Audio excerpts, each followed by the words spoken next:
Tonight's episode of the Tuesday Night Cigar Club is brought to you by Drew Estate.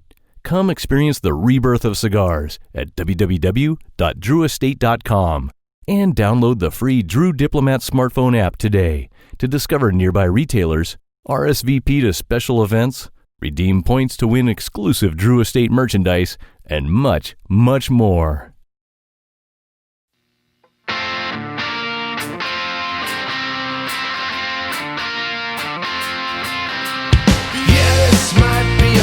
Mistake, but I'm having too much fun to wait. Flag her down when she comes back by. That one's yours and this one's mine. Bring another round. Bring another round. Bring another round. Bring another round. Bring another round. Bring another round. Bring another round. Bring another round. Bring another round. Bring another round.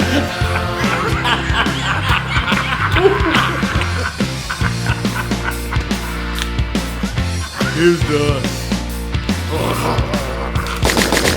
suckers.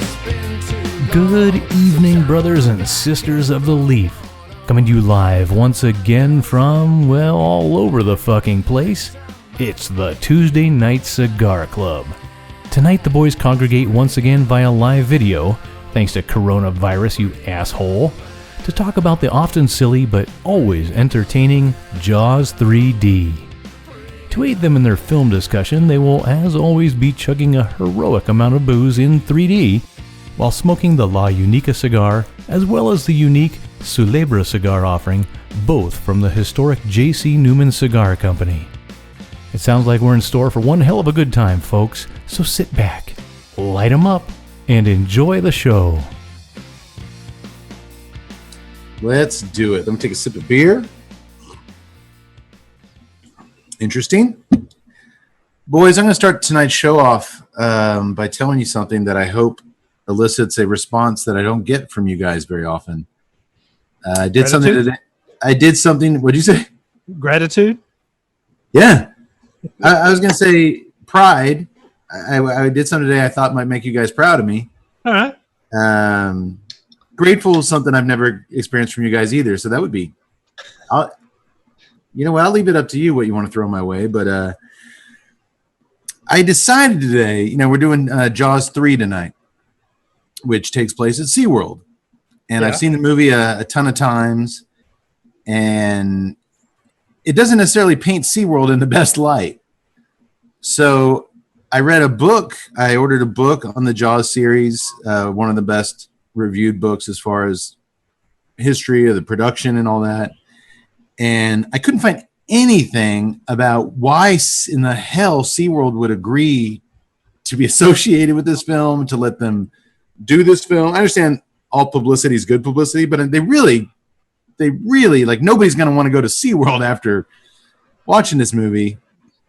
So I did something today. So I couldn't find anything. I looked on the internet. So I was like, you know what? It's like lunchtime, and I'm like, I'm going to call SeaWorld. I'm going to call SeaWorld's corporate office and see if I can talk to someone about their involvement with Jaws 3. Because as far as I can tell, nobody else has made that call. It's not out there on the internet anywhere. I'm going to be the guy that gets an answer on what SeaWorld was thinking when they, assuming that the people in charge in 1983 are still there and just waiting by the phone to talk to me. But hey, it's a quarantine. It's not like people are they're filled with tourists at the thing. They got to be just sitting around doing nothing. So I'm like, you know what? I'm going to call. What could possibly? I'm going to be a professional. Hey, man, we're cigar media. Where's my hat?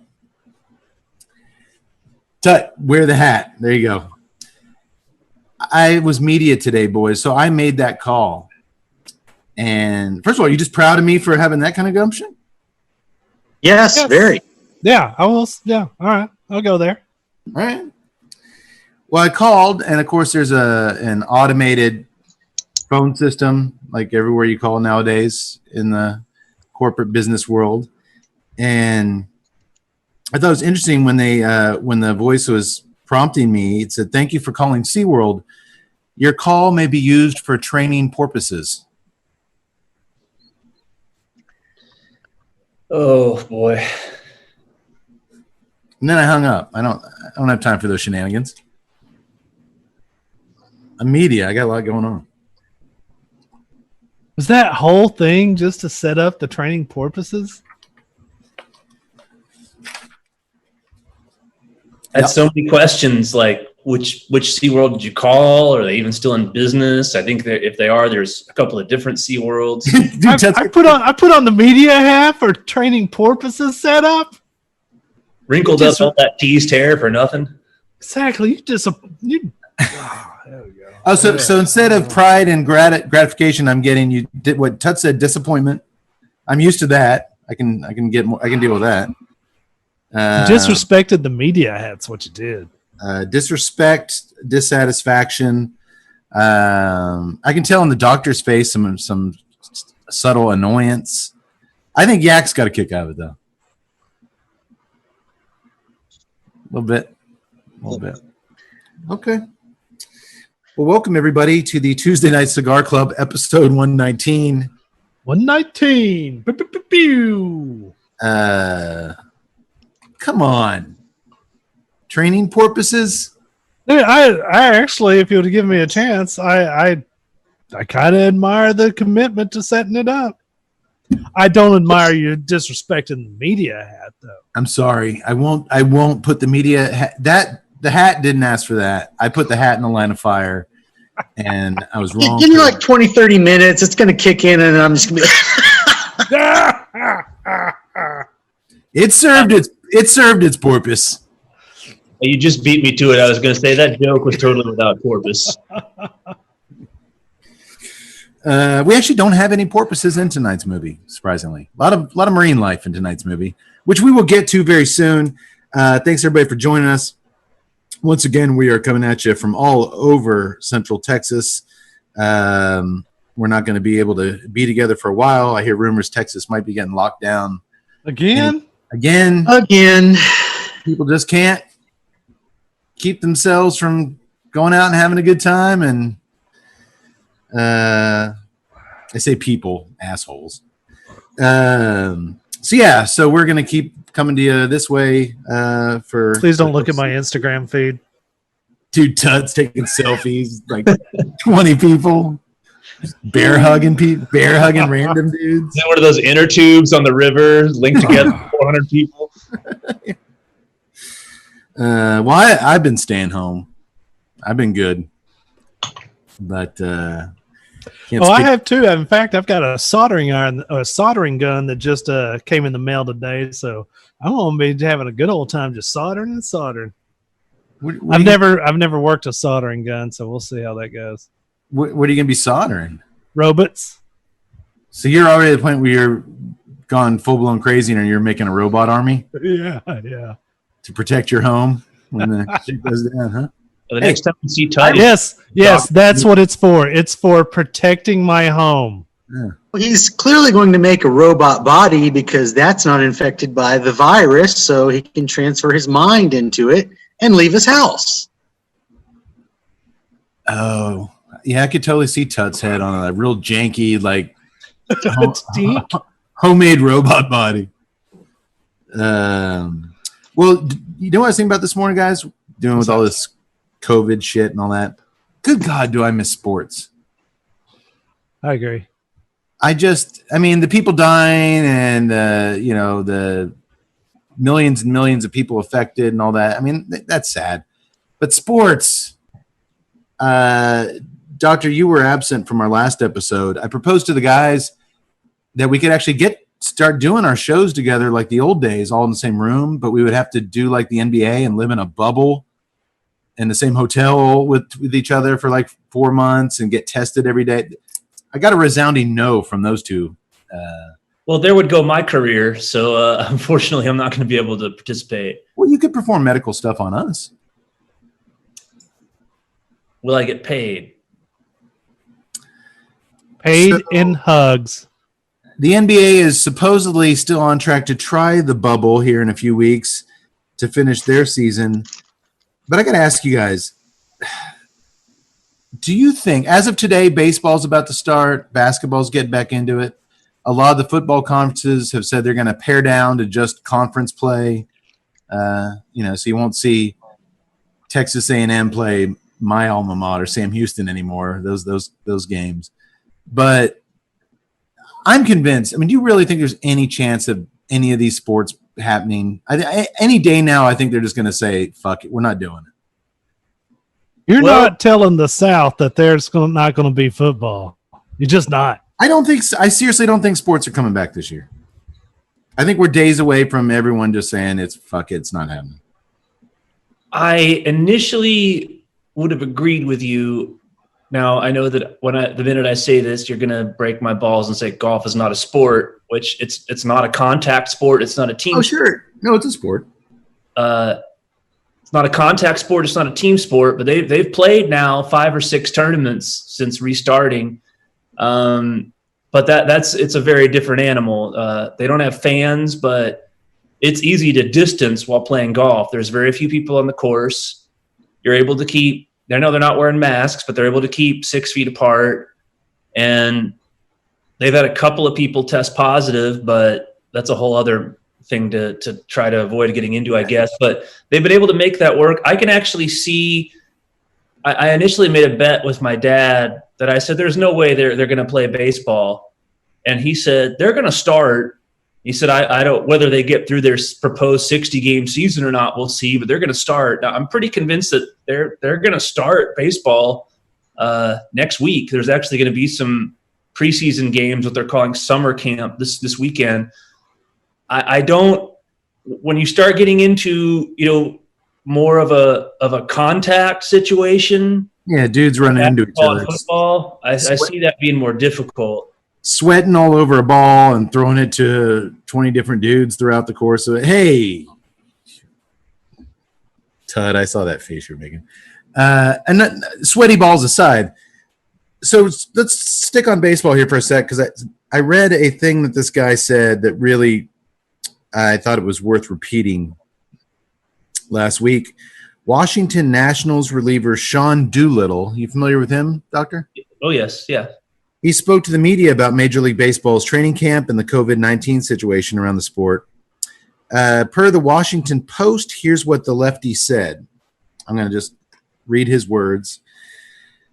I do think it brings to mind kind of where we're at in our response to this as a country. Like, we're trying to bring baseball back during a pandemic that's killed 130,000 people.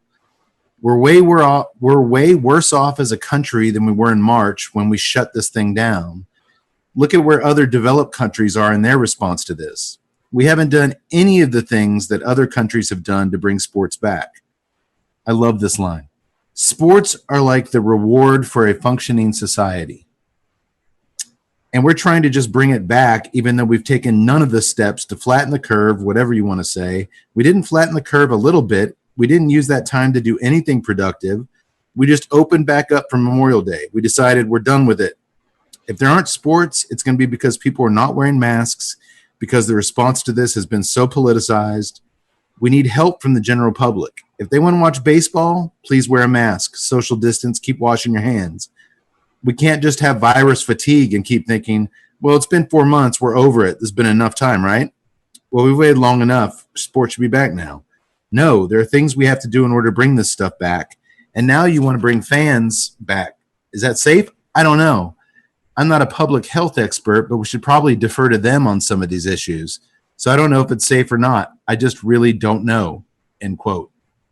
First off, is it too late to get this dude on the ballot for president of the United States? Sounds like one of the few people that actually has a functioning brain. Admitting he doesn't have all the answers, citing facts, holding public health experts and scientists in high regard. I like this dude. Let's make him president. Doolittle, too late? Oh, boy. I was wondering what some of the other countries had. Sorry. Just out of curiosity, because another sport that they restarted that is a team sport and a contact sport, in both Germany and England, they restarted their soccer seasons. Yeah. And if you watch an English soccer game, I mean, you're spread out on the field, but it's a contact sport, and they're making it work. I mean, they're going to finish their regular season. So is it because what Sean Doolittle's saying, is it that in those countries in England that people more so than they did here followed the guidelines and locked themselves down and wore masks and really prevented the spread, so that they were like, hey, if we take this team and everybody is responsible and we just go to practice and just go to games and have no fans, that we actually are able to kind of create an isolated community, that if one person gets sick, we can get them out of there and test everybody, but we can keep going. And those are things we haven't done here. Is that kind of Germany was very rigid and in true German fashion, very efficient. They got on top of it very quickly. The people knew what to do, and the people did what they were asked to do, and they got on top. They got on top of it, and they got it controlled. I guess they've done the same thing in England, because a typical Premiership team in England, maybe at most 40% of their players are English. They've got guys from Africa, France, Spain, the U.S., Mexico. They all play in the Premiership League. I guess they've just been better at doing things ancillary to the sports that they need to do. And he's right. We haven't done that here. I can't disagree with anything he said. No, I thought he was dead on across the boards. And I think, again, my gut tells me we're not going to have football this year. But maybe I would love to be proved wrong. And you are going to be, because the South is going to be like, oh, fuck you guys, man. We're going to have football. I don't care what you say. But I can see what my dad is saying. They're going to go out there and play a game, but what's going to happen when they play a game and then the next week half of each team tests positive? Then they're going to have to stop. I can see it starting. And like to Cade's point, for my own selfish purposes, good God, I hope they play a 60-game baseball season, because as a guy who plays golf, I can watch golf. So I've been living for these golf tournaments. That's all Saturday, Sunday, 5 hours straight. I'm watching the golf tournament because I play, so I enjoy it. I imagine other people think it's like watching paint dry, but man, yeah, if they want to give it the old college try and play baseball, you guys go right ahead. I don't know how good of an idea it is. Well, there goes the shoulder. I don't think it's just you, Doctor, because I went over to my mom's house the other day, who's never touched a golf club in her life, and she was watching golf. Hey, she's just desperate for sports. So anyway, we'll see what happens. I was just thinking about today. I was like, God, it's a big part of my time spent during the course of a year is watching sports, and I miss it dearly. All right, well, moving on.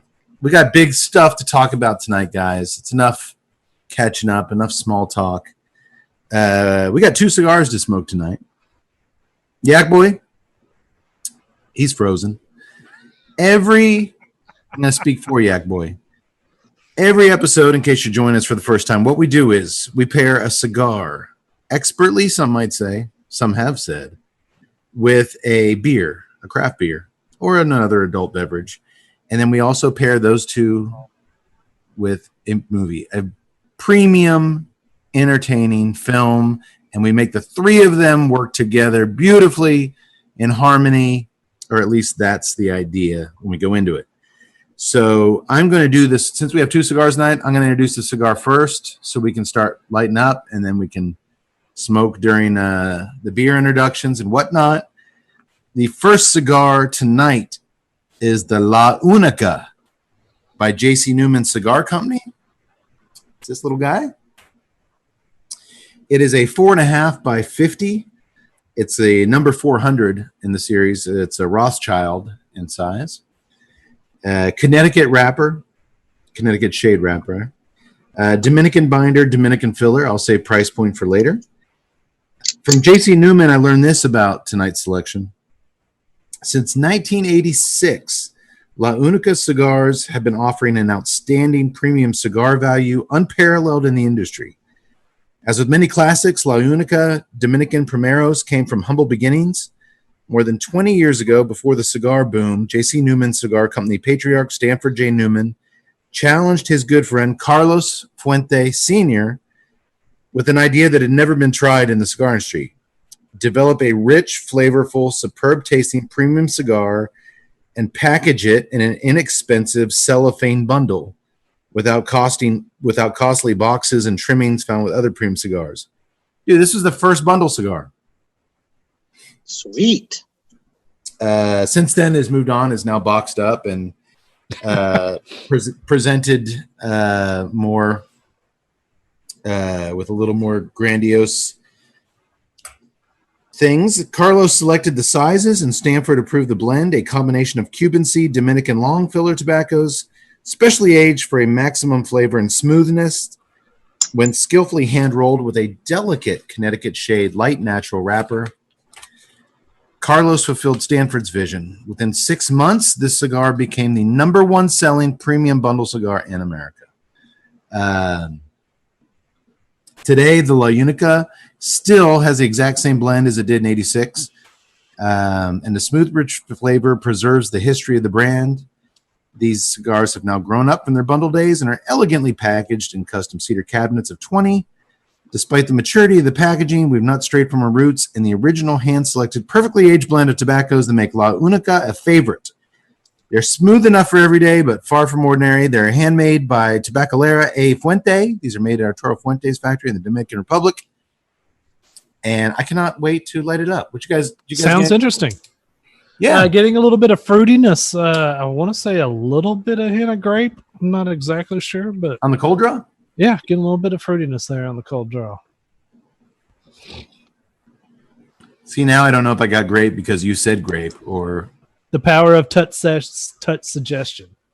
because it's not quite sweet raisins. It's not sweet raisins, but there is something there. There's something a little bit of sweet there, but it's not like cocoa sweet. I mean, it's kind of, there's a fruitiness there. The fruity sweetness. Yak Boy, I believe it's figs. Figs. I'm pretty sure I've had one of those back in the late 90s. I'm glad to hear you said it had been around that long. Really? Well, you did work in a tobacco shop around that time. Yeah, I remember. I distinctly remember the label, and I feel like I remember that name and that they were inexpensive. Well, yeah, there's that fruity. It's not overpowering at all. It's just very light fruit, and some light sweetness, and we're just getting a little bit of hay. A little bit of hay off the wrapper. Okay. Well, let's light up. I will introduce our second cigar, which is unlike anything we've ever done on the show before. Yeah. You got a nice little hint of black pepper there right on the initial light of it. Nice little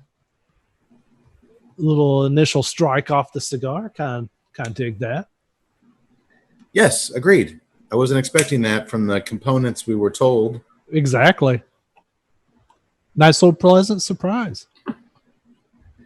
Ooh, and yeah, a little very almost creamy kind of coffee note on the excuse me, a little creamy coffeeness. Coffeeness, is that a word? Coffeeness? Coffeeness. Yeah. Okay, for sheep poster, okay. Yak Boy, while we get into this, let's get right to the beers. Oh, who should we discuss first? Do me first because I need to go take care of something while you are discussing the other ones. Do Tut first. Do Tut first. All right. Monsieur Tut has chosen the Celis White or Vit beer. It is a white beer. Celis White is a 4.9% ABV and only 14 IBUs. Very light. It is a Vit beer. Celis has a little bit of a history to it. The actual brand was started by Pierre Celis back in 1965. Through a long and roundabout way, the last Vit beer brewery had gotten shut down, and then he decided he would keep it going to not let the style go away. So he picked it up, some of the brewing equipment and whatnot, and revived the style, as I said, 1965. going back and forth. He did everything he could, and eventually had promoted it enough that over time he eventually decided to change locales. Went all the way to Austin, Texas in 1991. Well, I'm sorry, where was he? Where did he go to save it and bring it back from? It was in Germany. Okay. I figured it was overseas somewhere with the. Yeah, no, it started in Europe. So he went over there, saved the. Well, excuse me, not in Germany. I apologize. It was actually in Hoegaarden, Belgium. It's a Belgian white. I apologize. Okay. But don't let it happen again. Yeah, I'll just keep making mistakes. It'll happen. It's not my porpoise. Oh, too soon.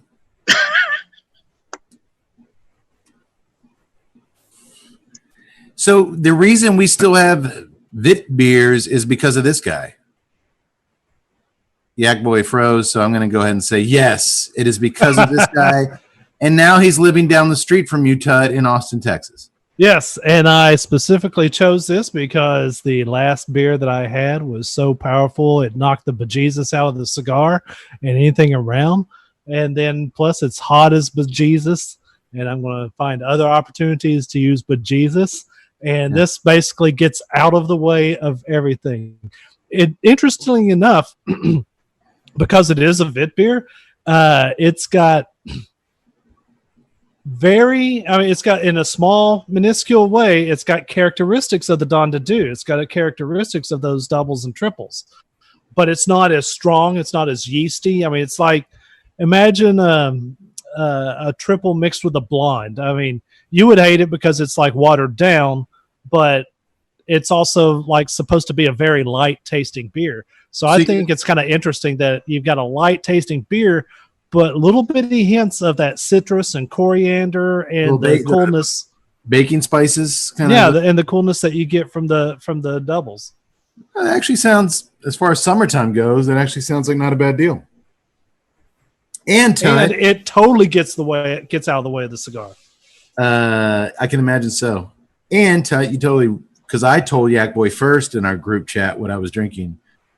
I picked a white beer, a different type of white beer tonight, because we're doing a great white shark movie, and I'm drinking a white stout. And then Tut comes in the next day with, I'm going to do a white beer too. I chose my white beer before you chose your white beer. Yeah, I don't think so, pal. Yeah. So yes, plus it's from Austin.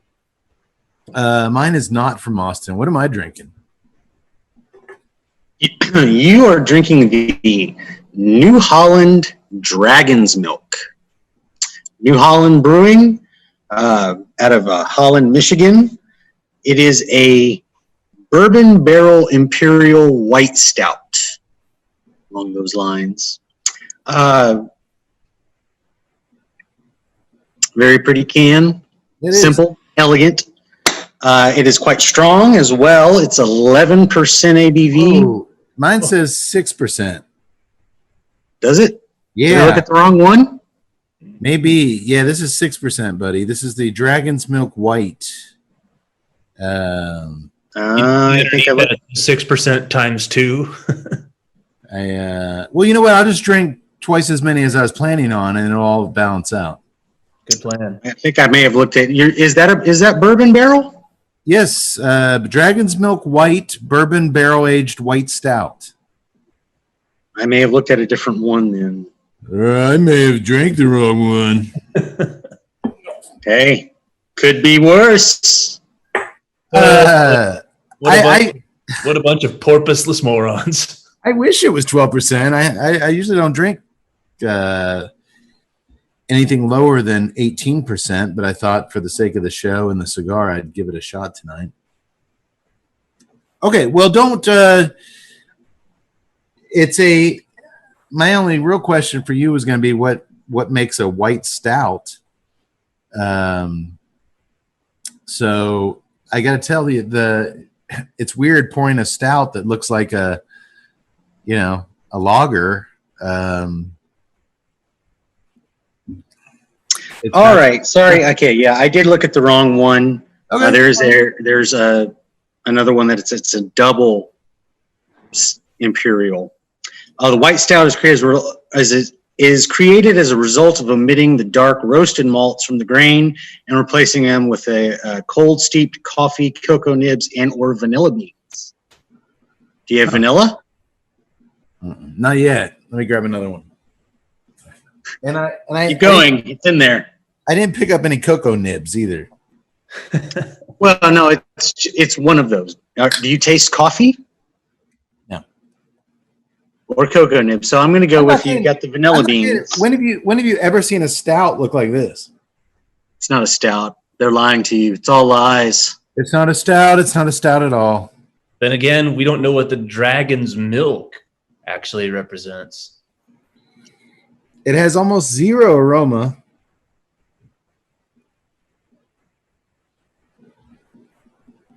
It's funny. They say they lost the malts to introduce the cocoa and the vanilla and stuff, but it's actually kind of malty, and it's got. Well, it's not that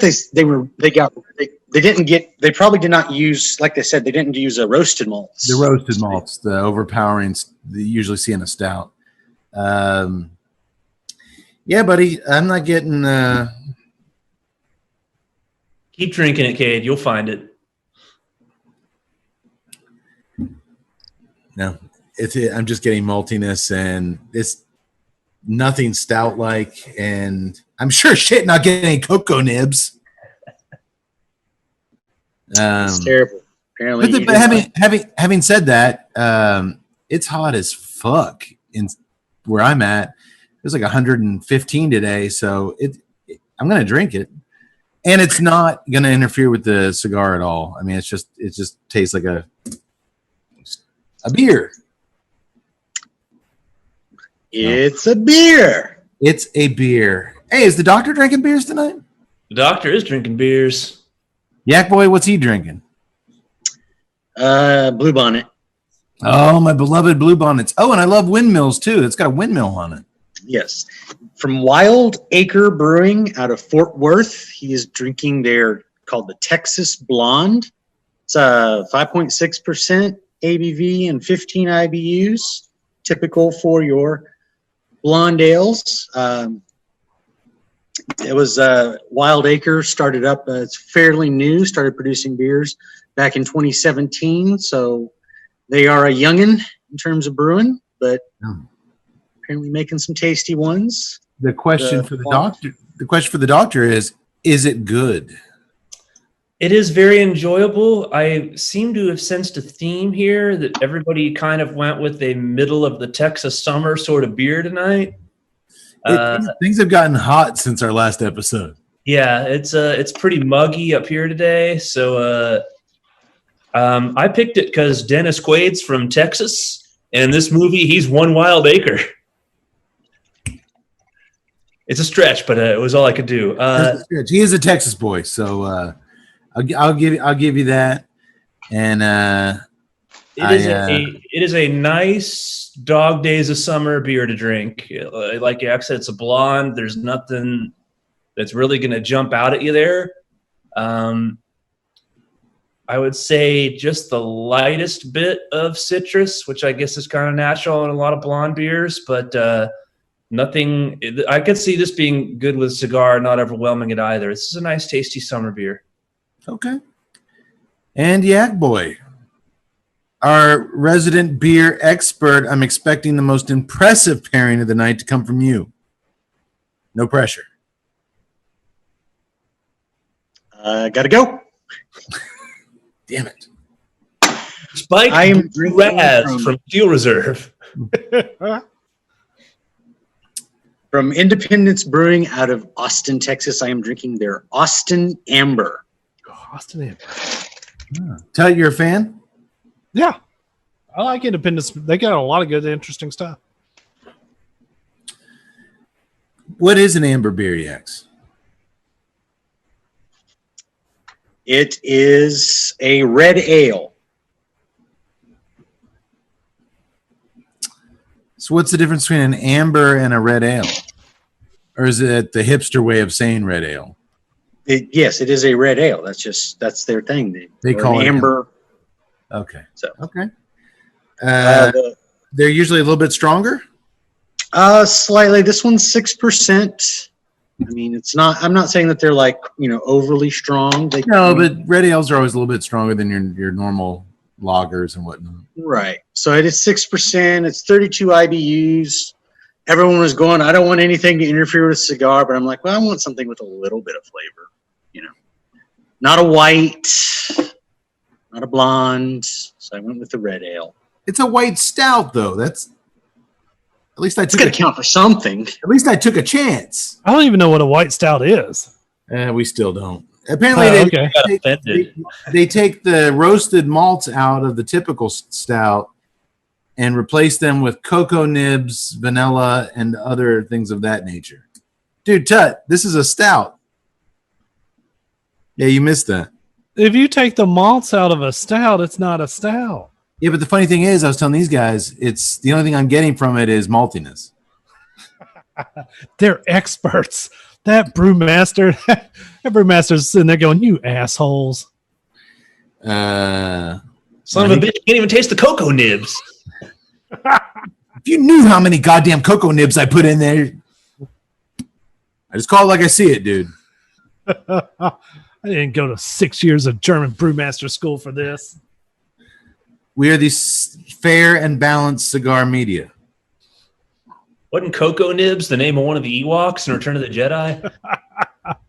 Yes, I think so. I hated that little guy. Okay, so we know what we're all drinking. I think we all took a step back from our double IPAs. Seems like we all kind of collectively, which I'm glad because Take a breath. This is not a delicate cigar, but I think we would have done it. It would have had no chance against some of the shit we've been drinking over the last few weeks. And that would have been a shame because it does that first, it's hard to chop up a Rothschild in thirds, but that first little bit, it's got some nice little flavors kicking to it.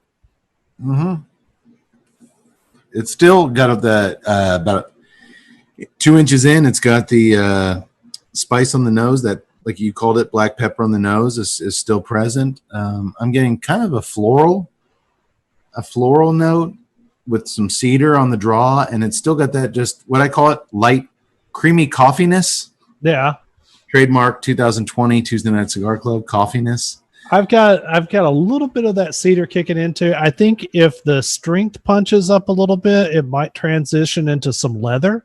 But it's got that. It's right there on the cusp, the dark side of cedar. Almost getting a little bit of toast in there, but not quite yet.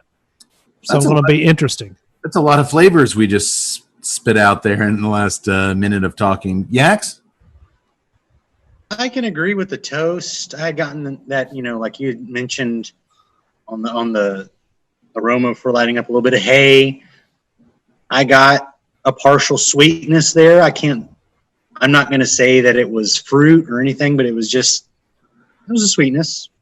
I don't know exactly what, but so far I am getting, I'm getting that a little touch of pepper there. I'm liking that, but it is just the beginning. I think Cade was a little bit right. Not fig as in fruit fig, like you go to a Greek restaurant and get one of those figs. Fig Newton. A little Fig Newton cookie, huh? It tastes a little bit Fig Newton cookie. That was that sweetness from the cold draw. I should mention, I guess, one of the the first bundled in cellophane cigar. It's not the prettiest cigar wrapper wise I've ever seen. It's there's kind like purple splotches all over. It's a little mottled, I think is the technical term. And it's kind of bumpy, and it's not going to win any beauty contest, but the burn line is straight across on mine. It's been drawn like a dream. So, at the end of the day, I mean, yeah, appearances are great. And I like the fact that it's got some history back to 1965 or something. 86. Oh yeah. Okay. That's still a long time ago. It's still a long time ago. I could have sworn you said 65, and all of a sudden it conjured up images of Madman, and I'm like, man, this could be like a Don Draper cigar. Well, we'll go with that. Maybe JC But it's Newman. not. It's not. Maybe JC Newman was wrong in their marketing materials. Well, speaking of old shit and beers, this is the part of the show where sadly those things collide. We had a really old dude die, and now we need to fill up the boot of remembrance to celebrate his life. Hang on, because I need to pour another one because I will be partaking in this. Legendary. You can go ahead. Let me go ahead and say what I got to say, and then we'll do this sad piece of business. But man, it's really hard for me to get the boot out these days. But this guy, I mean, how could you not and call yourself a partial film podcast? Legendary film composer Ennio Morricone died on July 6th at the age of 91. Really? It's a I good did not run. know that. Yeah, it's a hell of a run. It's a great run. It is a great run. I could have written my own eulogy for the maestro, but as you all know, I'm incredibly lazy. So I'm instead going to read you some words from one of Ennio's biggest fans and my own personal favorite film composer, Mr. John Carpenter. Carpenter had a relationship with Morricone. Obviously, the Italian genius scored Carpenter's 1982 film The Thing. So this was pulled from an article that posted last week on IndieWire. Carpenter discovered Morricone through Sergio Leone's spaghetti westerns, from the Dollars trilogy through The Good, the Bad, and the Ugly, and Once Upon a Time in the West, which Carpenter considers to be Morricone's triumph. It's one of the great scores of all time and launched that movie into another place, epic opera. It's the ultimate in composing. You can't get better and more profound than that. And I agree with Carpenter there. The score that Morricone did, yes, The Good, the Bad, the Ugly, we all know that's when you think of Ennio Morricone, you think of those spaghetti westerns. But we did an episode on Once Upon a Time in the West, and that music was just a constant throughout that film. And because Sergio Leone didn't ever record sound while filming, that was all done later, he would have Morricone record his scores based on the scripts beforehand and play them on the set while the actors were doing their thing. So it was a beautiful thing where the actors actually got to listen to Morricone's music as they were acting, which nobody's ever done that shit since. I wonder, has there been any interviews with those actors? Did they realize what piece of special music they were listening to? Or because I mean that's the first time anybody had heard of it. Yeah, no, there's a great documentary on What's Hot in the West that was on one of the original DVDs, which did go quite a bit into Morricone, and I believe the actors did talk about hearing that music on set, but I don't think they gave it they were there to talk about themselves. They're actors. Yeah. Yeah, I thought we were here to talk about me. Carpenter went on to say, Morricone came from experimental music, a strange place, and he has done so many different kinds of scores. He had over 500 movie scores at the time of his death. One of his last being the great score for Tarantino's The Hateful Eight, which was fucking awesome. Carpenter says he was a traditional composer, but with a layer on top that is difficult to describe. He had the knack. The music would go deeper into whatever the movie was. It would bring out something in depth, a theme, a feeling. He was like an X-ray composer. He brought out a part of the theme of the movie that hadn't been thought of before. And if you think back to Once Upon a Time in the West, every movie I go back to, I hear the music first in my mind before I see the visuals. And I think that's where Carpenter's coming in there. Like, it's genius. He was one of the greatest, if not the greatest, film composers of all time. Let's just go with the greatest. I don't think anybody is going to get in trouble for throwing that out there. So tonight we'll be filling the boot for the maestro Ennio Morricone. I hear you, maestro. What a career. I've got a lot of his obscure Italian movies that he scored on CD over the years. There's so much amazing stuff that nobody's even, it's so obscure and that nobody's even heard. I mean, the guy was just so prolific, and no two scores were the same. It was just really mind-boggling. The thing that was interesting about him is that because of his background and his love for experimentation, that often goes hand in hand with just originality and being original. Like, I think that John Williams is a great composer, but he's also influenced by a lot of people, and that is definitely air quotes for our podcast listeners. Because there's a lot of times where he can straight riff Brahms, he can straight riff Beethoven. He's very traditional, so he gets away with it. But a lot of his themes have like little things that, I've heard this before. I've heard this before. I've heard this before.